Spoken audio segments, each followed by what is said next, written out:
Assalamualaikum warahmatullahi wabarakatuh. Selamat datang di channel Roni Faizal dan selamat bergabung buat teman-teman semuanya yang baru menonton video ini. Ya, kali ini mungkin tidak seperti di video-video sebelumnya. Kali ini mungkin ya seperti biasa aja lah. Jadi kali ini mungkin aku mau sharing ke teman-teman semuanya yang mungkin masih anget-angetnya buat teman-teman semua yang baru saja disumpah menjadi apoteker. Dan sebelum melanjutkan video ini, saya ingin mengucapkan selamat untuk teman-teman semuanya yang baru saja sudah melangsungkan sumpah menjadi seorang apoteker. Mudah-mudahan ilmu yang teman-teman semua dapatkan ketika proses menjalani menjadi seorang apoteker bisa bermanfaat untuk orang banyak, dan semoga bisa menjadikan profesi apoteker bisa menjadi lebih baik lagi. Ya, oke, kembali lagi di video ini. Kali ini aku mau sharing ke teman-teman semuanya karena mungkin setelah menjadi seorang apoteker tentunya kita ingin melanjutkan untuk bekerja. Terlepas bekerja kita ingin di industri atau di distribusi atau di rumah sakit mungkin, atau di apotek atau di klinik atau di berbagai pelayanan kefarmasian yang lainnya. Kita tentu dihadapkan pasti ya kita membuat CV untuk kita ajukan, kita apply ke beberapa perusahaan atau tempat teman-teman ingin bekerja gitu loh. Nah, kemudian setelah CV kan biasanya mungkin kita di interview. Nah, kali ini aku mau bahas pertanyaan-pertanyaan yang biasa sering ditanyakan ketika interview. Jadi nanti ya rekrutmen itu sebenarnya prosesnya panjang gitu. Kita mengirimkan CV, kemudian setelah itu mungkin kita dipanggil untuk melakukan interview. Setelah dilakukan interview, misalkan lolos, kita bisa dilakukan untuk tes psikotes. Kemudian ada selanjutnya ketika tes psikotesnya juga udah lulus, dan lagi tes kesehatan, kemudian rangkaian-rangkaian selanjutnya. Jadi masih panjang. Nah, kali ini aku mau fokus untuk bahas di proses interview di awal dulu. Jadi ketika teman-teman sudah menyelesaikan atau apply melalui CV teman-teman, jadi nanti teman-teman dipanggil untuk interview. Nah, kali ini aku mau sampaikan atau sharing ke teman-teman semuanya terkait, kalau aku sih ngerangkum hal yang paling sering ditanyakan itu ada 7. Jadi 7 pertanyaan yang paling sering banget ditanyakan ketika kita di interview. Oke, langsung aja mungkin ya. Yang pertama, ini catatan aku ketika di interview gitu ya. Jadi yang pertama kali adalah ketika kita datang ke tempat interview gitu, dan dipersilakan duduk, biasanya selamat pagi, selamat siang, atau selamat datang di perusahaan kami. Hal yang paling ditanyakan ketika pertama kali kita di interview adalah silakan perkenalkan diri Anda.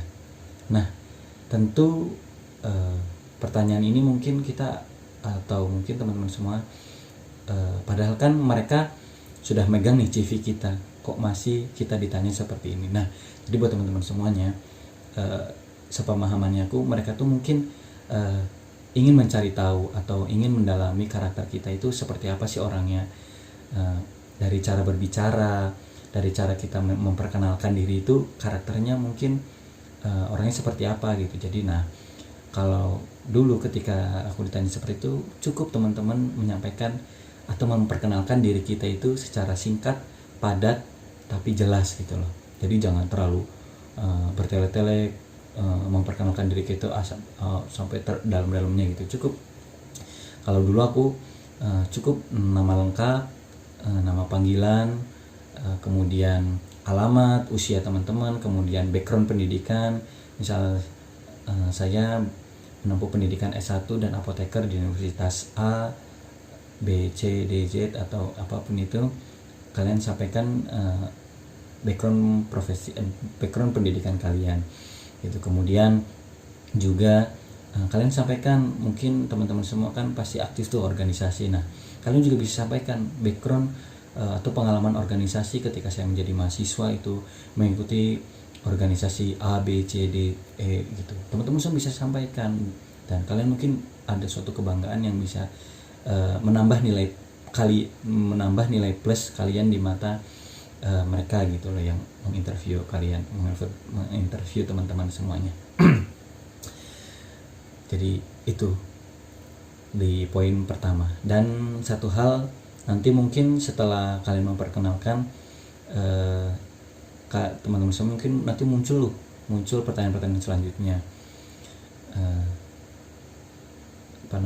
terkait mungkin tadi kesini naik apa, berangkat kesini naik apa, akses perjalanan di sini, menuju kesini itu berapa lama. Nah itu mungkin bisa jadi satu pertimbangan juga buat akses teman-teman di perusahaan tersebut gitu. Dan satu hal lagi yang aku tekenin gitu loh buat teman-teman semuanya, jangan sampai kita berbohong ketika memperkenalkan diri. Jangan sampai kita ingin dilihat wow di mata mereka gitu yang menginterview kita, jadi kita mengada-ngada identitas kita gitu loh. Itu jangan sampai gitu sih pesannya aku gitu. Next, kemudian pertanyaan kedua. Nah, pertanyaan kedua adalah mengapa Anda tertarik melamar kerja di sini? Nah, tentu hal ini juga sering sih gitu. Jadi teman-teman semua juga harus tahu alasan teman-teman semua tertarik untuk melamar kerja di perusahaan tersebut itu karena apa gitu loh. Misal nih, kalau dulu karena perusahaan ini merupakan perusahaan yang teman-teman semua sampaikan kelebihan perusahaannya, misal benefit yang mungkin dirasa teman-teman bisa dapatkan di perusahaan tersebut, teman-teman sampaikan gitu loh. Atau salary yang mungkin ditawarkan di sini mungkin lebih baik, atau produk-produk perusahaan di sini tuh saat bla bla bla bla bla. Semua teman-teman semua itu sampaikan gitu loh alasan-alasannya gitu kan.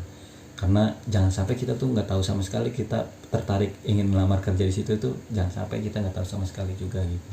Ibarat nih ya, kalau aku ibaratin itu ya sama aja kayak kita mungkin ngedeketin cewek gitu loh. Ya kita juga harus tahu kenapa sih kita tertarik, atau daya tarik apa nih di cewek tersebut gitu loh. Nggak mungkin kan kita ngedeketin cewek kalau si cewek itu sendiri tidak punya daya tariknya. Jadi kita cari tahu nih daya tarik si cewek itu atau perusahaan itu apa, kita harus tahu gitu loh. Nah gitu sih teman-teman, itu pertanyaan yang kedua ya. Kemudian next ke pertanyaan ketiga. Nah pertanyaan yang ketiga ini, apa yang kamu ketahui atau apa yang Anda ketahui tentang perusahaan ini?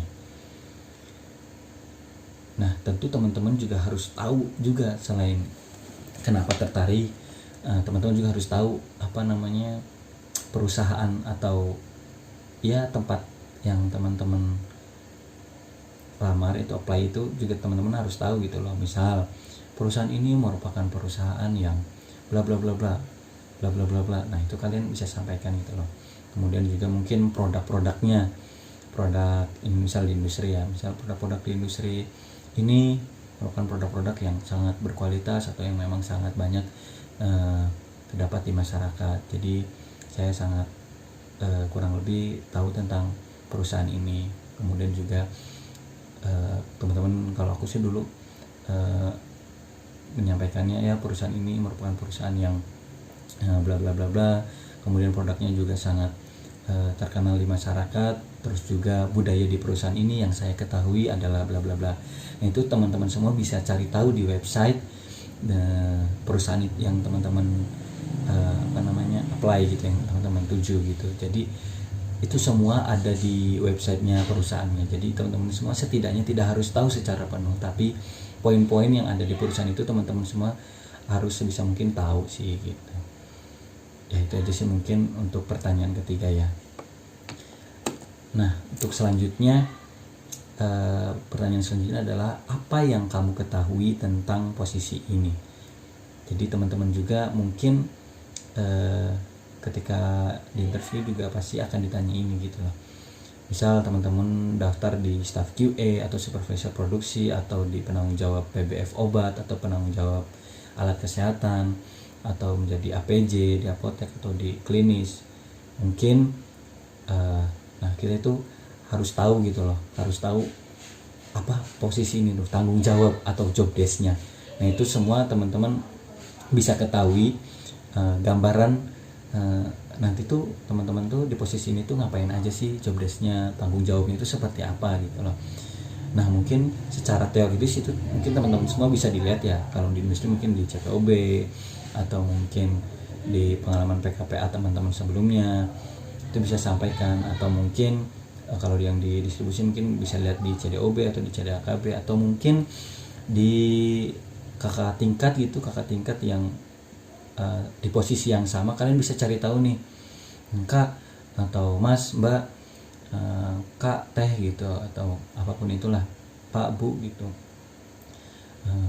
kira-kira di posisi ini nanti tuh tugasnya seperti apa sih gitu loh. Sebelum kalian interview kalian cari tahu dulu nih gitu loh. Kalian juga harus tahu tentang posisi yang kalian lamar gitu, kalian tuju. Nah kalian bisa tuh cari tahu informasi dulu ke kakak tingkat gitu loh, kurang lebih nanti rutinitasnya itu seperti apa aja gitu. Kalau dulu aku sampaikannya ya berdasarkan pengalaman PKPA gitu. Jadi kurang lebih yang saya ketahui tentang posisi ini adalah ABCDZ gitu loh. Teman-teman semua bisa sampaikan apa yang teman-teman pernah atau yang ketahui gitu. Next mungkin pertanyaan yang kelima. Nah pertanyaan kelima ini pertanyaan tentang kompetensi. Kenapa aku sebut tentang kompetensi? Biasanya ini udah spesifik lagi. Kalau tadi kan ketahui tentang posisi yang kita lamar, posisi yang kita apply gitu. Nah kalau sekarang lebih spesifik lagi tentang kompetensi di posisi kita ini. Contoh misal kita apply di staff QA gitu ya. Nah misal apa sih yang kamu ketahui tentang ini? Tadi udah dijawabkan. Kalau ini mungkin lebih ke CPOB, coba apa sih aspek-aspek dalam CPOB. Nah terus tugas dan wewenang di QA itu seperti apa. Nah teman-teman bisa sampaikan dan teman-teman kaitkan lagi. Kalau aku dulu kaitkan lagi ke pengalaman PKPA, karena kan kalau dulu aku ditanya bang ini itu jawabnya dulu ketika pengalaman PKPA di industri A, saya mendapatkan tugas di bagian QA itu terkait tentang PQR atau Product Quality Review. Nah jadi tugasnya itu nanti Product Quality Review itu mereview dalam 1 tahun itu misal produk A itu dalam 1 tahun berapa batch yang diproduksi. Nah terus itu mencatatannya seperti apa, kelebihan dan kekurangan, misal ada perubahan supplier atau perubahan bahan kemas atau bahan obat, itu dicatat semua ada di Product Quality Review. Nah nanti kaitannya dengan outputnya juga ada tersendiri di dalam PQR. Itu juga teman-teman bisa sampaikan gitu loh, bisa kalian jawab seperti itu tentang, ya intinya tentang kompetensi ini tentang sudah spesifik ke posisi yang kalian apply gitu. Atau mungkin kalau untuk yang di distribusi atau di PBF itu ya, di CDOB atau CDAKB itu biasanya apa sih yang kamu ketahui tentang CDOB, CDAKB itu seperti apa, aspek-aspeknya itu seperti apa. Nah kemudian juga kan ada yang namanya CCP itu atau cold chain product, itu teman-teman juga harus tahu gitu loh. Misal penyimpanan di suhu ruang itu suhunya berapa, untuk vaksin-vaksin tertentu juga penyimpanannya kan itu ada range suhunya sendiri. Nah itu biasanya sih ditanyakan ke sampai segitunya, ke sampai spesifik sesuai dengan yang posisi yang teman-teman apply gitu. Nah itu sih, jadi kalian bisa sampaikan tuh apa yang kalian ketahui tentang kompetensi itu. Nah nanti dari jawaban teman-teman mungkin bisa jadikan sebuah pertanyaan lagi, dan itu mungkin teman-teman bisa menyesuaikan dengan apa yang teman-teman ketahui gitu. Nah di pertanyaan selanjutnya adalah pertanyaan yang paling inti dari sebuah interview dan teman-teman semua inginkan, itu adalah berapa sih gaji yang kamu inginkan, atau berapa sih salary yang ingin kamu dapatkan di perusahaan ini. Nah alangkah lebih baiknya sih teman-teman menyebutkan antara range aja sih, misal range range berapa gitu, 4-5 atau 5-6. Itu teman-teman semua bisa sampaikan range-nya aja gitu, angka lebih baiknya. Cuman kalau dulu aku langsung menyebutkan to the point, ya harapan saya bisa mendapatkan gaji atau salary di perusahaan ini adalah sekian gitu. Alasannya karena ya untuk tanggung jawab dan job desk pekerjaan yang nantinya akan saya jalani, dan dari beberapa informasi yang saya dapatkan kurang lebih salary yang bisa saya dapatkan adalah sekian. Jadi teman-teman semua menyampaikan berapa keinginan gaji pun ada dasarnya gitu, entah itu dasarkan dari pengalaman kakak tingkat sebelumnya atau memang teman-teman sudah survei sebelumnya range gajinya itu berapa, mungkin kalian bisa sampaikan. Nah mungkin nanti kalian mungkin akan ditanya lagi, kalau misalkan kami bisa memberikan salary di bawah teman-teman yang minta, itu seperti apa? Nah ini mungkin teman-teman balik lagi ke, kalau memang rasanya teman-teman oke lah, nggak apa-apa, masih bisa, asalkan, kalau dulu aku asalkan memang itu masih sesuai dengan tanggung jawab job desk yang saya lakukan, masih bisa dapat diterima gitu loh, asalkan tidak jauh-jauh amat dari yang kita minta. Tapi balik lagi ke teman-teman, kalau memang teman-teman bisa terima dengan salary yang seperti itu, ya oke-oke aja. Kalau teman-teman bisa sampaikan, oke Pak, saya bisa terima untuk dengan salary, dengan tugas dan tanggung jawab saya di sini, dengan salary tersebut saya sanggup atau saya bersedia gitu teman-teman. Kalau aku dulu seperti itu sih. Nah tinggal teman-teman nih balik lagi ke kehidupan atau gaya hidup atau idealnya teman-teman pengen digaji berapa dan seperti apa. Itu nanti kan biasanya ada yang gajinya udah gede tapi itu udah include semuanya, atau ada yang salary-nya kecil tapi bonus tunjangan yang lainnya itu biasanya lebih dari yang teman-teman perkirakan sih, seperti itu. Nah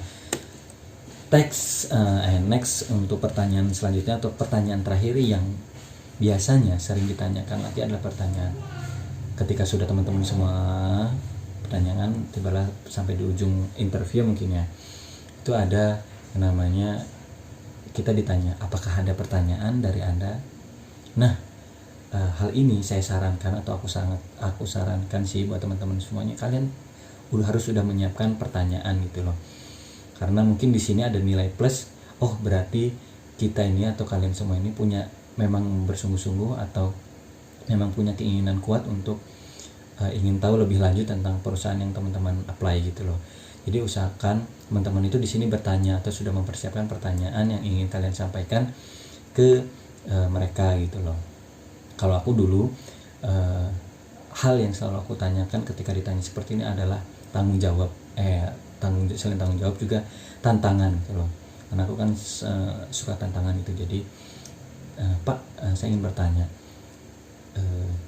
kira-kira nanti ketika saya dipercaya untuk bisa bekerja di perusahaan ini, tantangan apa sih yang sekiranya bisa saya siapkan, atau tantangan terbesar apa atau target apa yang sekiranya bisa nanti saya laksanakan atau saya jalankan di perusahaan ini gitu loh, agar nanti saya bisa persiapan nih, bisa semaksimal mungkin untuk bisa menyelesaikan atau menjawab tantangan tersebut.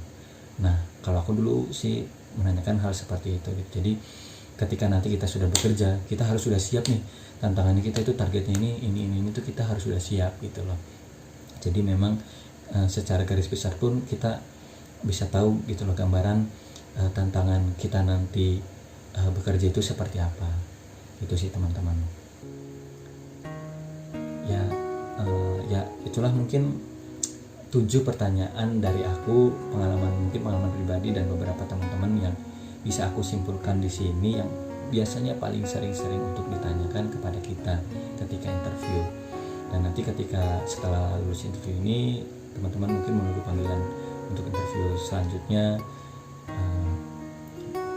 Kalau interview ini lolos, biasanya mungkin ada tes selanjutnya, gitu, tes psikotes atau tes kesehatan sebelum teman-teman bisa bekerja di posisi yang teman-teman apply. Itu sih biasanya seperti itu.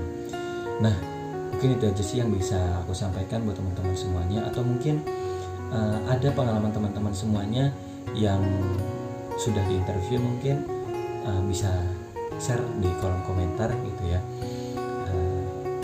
Kalau ini adalah pertanyaan yang mungkin bisa dibilang pertanyaan pengalaman pribadi mungkin ya, dan beberapa teman-teman atau mungkin teman-teman semua di sini punya pengalaman selain yang tadi aku sampaikan. Silahkan bisa di-share juga untuk teman-teman semuanya yang mungkin ingin melanjutkan atau ingin bekerja sesuai dengan passion masing-masing. Pesan aku buat teman-teman semuanya sebelum mengakhiri video kali ini adalah setiap manusia atau setiap orang pasti mempunyai atau memiliki kesempatan yang sama. Oleh karena itu, buat teman-teman yang ingin bekerja di industri, ayo semangat gitu loh. Coba teman-teman semua apply, percaya diri dengan kemampuan teman-teman, bahwa teman-teman juga bisa bekerja di apa yang teman-teman cita-citakan gitu loh. Jadi tidak ada yang tidak mungkin itu, karena setiap manusia pasti memiliki kesempatan yang sama. Karena itu maksimalkan kesempatan yang ada. Kadang kesempatan tidak datang 2 kali. Itu sih teman-teman. Ya, mudah-mudahan video ini ya hampir cukup panjang ya ternyata ya. Ya, mudah-mudahan apa yang saya sampaikan bisa bermanfaat untuk teman-teman semuanya yang akan bekerja, dan semoga teman-teman semua setelah menonton video ini punya sedikit gambaran ketika akan diinterview, dan semoga teman-teman semua bisa mendapatkan pekerjaan yang lebih baik, bisa mendapatkan pekerjaan sesuai dengan apa yang teman-teman cita-citakan atau teman-teman inginkan. Dan jangan lupa, kalau memang video ini sangat bermanfaat, silahkan untuk share ke teman-teman semuanya, dan jangan lupa untuk subscribe. Terima kasih. Assalamualaikum warahmatullahi wabarakatuh.